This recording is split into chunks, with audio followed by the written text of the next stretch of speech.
How to get 4 properties for the price of 1. If you guys are ready to learn how to do this, make sure you guys subscribe, hit that notification bell, and let's jump right in. You see, when you are buying real estate, there's a program called FHA that allows you to buy either a single family home, a duplex, a triplex, or a quadplex, all with only 3.5% down and a FICO credit score of 580 minimum, which is a pretty incredible deal because most people, when they think about buying investment properties, they think about buying with 20% down. But if you want to truly accomplish creating long-term wealth, the name of the game is leverage. So if you can get 4 units with 3.5% down, that will give you incredible leverage to then be able to have more capital to then go buy more and more real estate. Now, you do have to make sure that you are not over leveraging yourself. You got to make sure that you are buying great properties in great location where you're going to have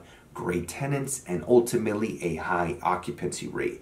You don't want to buy 4 units in an area of maybe, I don't know, 2, 3, 5,000 population, and then those units are going to sit vacant and you're going to end up having to pay the debt service all by yourself. Now, one of the beautiful things about utilizing this strategy is that when you are buying a 4-unit property with an FHA loan, the lender is going to give you part of the rent for those first 3 units to be able to qualify for the entire 4-unit purchase. And keep in mind, when you are buying a 4-plex or a quadplex, there's 4 units in 1 lot and 1 APN. So it is still considered 1 property with 4 houses. So what most people do is they live in one of the units and then they rent out the other 3 units. You can decide if you want to do short-term rentals on the other 3, mid-term rentals, which is 30-day plus bookings, right? Short-term rentals are typically under 30 days, with most being 3 to 6 day bookings.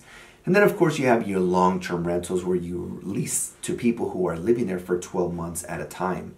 And you could maybe even do a combination of those 3, short-term, mid-term, long-term, depending on what the regulation in that city allows you to do. Another thing to keep in mind is after 1 year of you living in one of those units, you can decide to move out, maybe buy another property or just move out, and then you can rent out all 4 units legally. One thing to keep in mind when you are buying a property with an FHA loan is that you are going to have sort of like an additional tax called PMI. It stands for private mortgage insurance. Anytime you buy a property with less than 20% down, you're going to have MI. That's mortgage insurance. The less money you put out of pocket, the more risky it is for the bank. So when you're putting only 3.5% down, the bank considers that more risky. And so this PMI is essentially like an insurance policy that helps cover the bank in the event that you default. Now, eventually you could refinance out of the PMI, out of the FHA loan to get rid of the PMI. And then of course your mortgage payment is going to drop because you got rid of the PMI and now you only have an MI. Until you have more than 20% equity, then you can get rid of the MI as well. Now, if you guys are enjoying this video, make sure you guys hit that like button. It does take a lot of work, time, and energy to produce these videos and get them edited. So please like the video in advance. Now, one of the other reasons I really love this strategy is because you have 1 mortgage payment and 3 rental units. You are living in the 4th one, but after a year you can move out and then you will still have 1 mortgage payment and 4 rental incomes, which is great leverage. That's a 1-to-4 ratio. And this is a strategy that, again, 5, 10 years down the line, that property is only going to increase in value over time. Your rents are going to only increase in value over time. And so I feel that with a long-term perspective, you cannot go wrong with buying a 4-unit property. Now, yes, in the next 2 to 5 years, maybe the prices drop. Your mortgage payment is still going to be good. And if you got a good interest rate, then guess what? It's always going to make sense. But if you're focusing more on the long term, where are the property values going to be 10, 15, 20 years from now?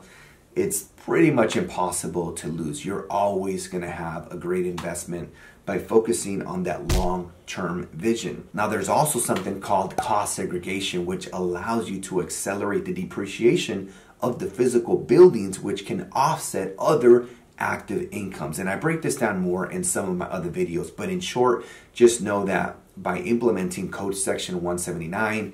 If you have short-term rentals on the property, as long as you are managing the units for 100 hours or more per year, and as long as your average Airbnb stay is 7 days or less over a 1-year calendar period, the active income from other jobs or businesses, including W-2s, could be offset potentially by the cost segregation bonus depreciation of the physical buildings. That being said, I hope you guys enjoyed this video. I know there was a lot of information to digest, but if you guys have any questions, please type them in the comments down below.